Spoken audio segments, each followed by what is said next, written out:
This is actually a really impressive space heater. I really do like it a lot. When you turn the power on up here, it has a very nice display, kind of light up display, and it shows you on the front what level it's on. You can hardly even hear it right now, but it's kicking out actually quite a bit of heat.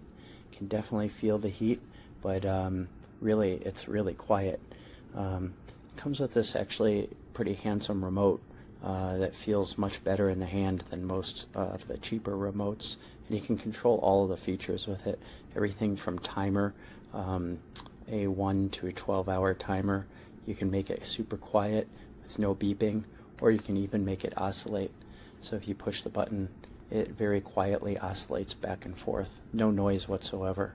When I turn up the speed a little bit to H2 or H3, I can hear a little bit of noise, but it's just kind of like a background white noise. It's really not that noisy at all, even on the highest level.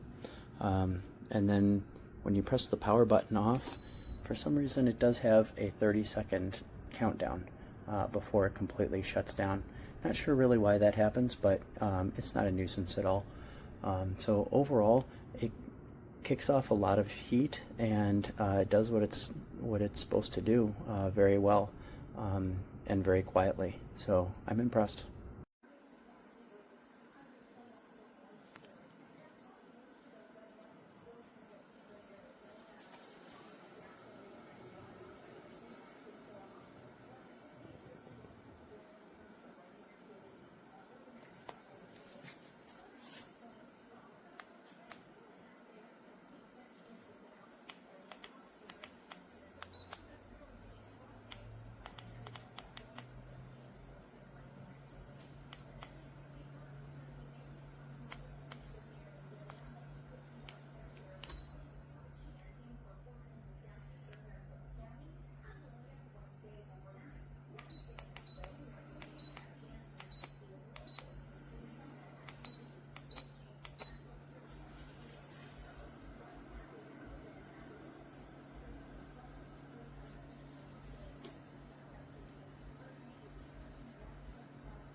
The Dreo heater can rotate and therefore get warm air into any corner of your house.